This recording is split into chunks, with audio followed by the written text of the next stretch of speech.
Faristol és una revista que va néixer el 1983. Comptem amb un equip d'especialistes que analitzen i fan crítica dels títols que rebem de les editorials, de tots els gèneres i les franges d'edat. Es tracta, al capdavall, de donar visibilitat a la literatura infantil i juvenil.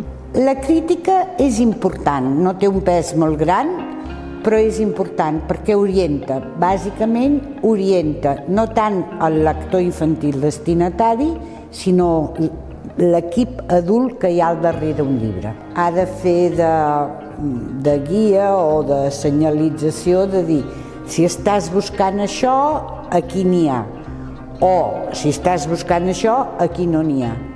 Ha d'ubicar aquella obra, sigui de ficció o no ficció, dins d'un context general, és a dir, què és, què fa, quin gènere pertany. Si pot, ubicar l'obra respecte a les anteriors del mateix autor o a les expectatives que pot aixecar aquella obra en aquell moment.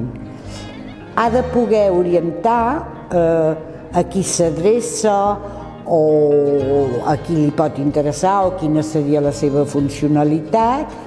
Ha de detectar llacunes que puguin haver. Amb una aventura és molt difícil de dir s'ha deixat de pujar a la muntanya, no cal. I en canvi amb un llibre de coneixements a vegades és més important. I sobretot raonar per què una crítica acaba amb aquelles conclusions.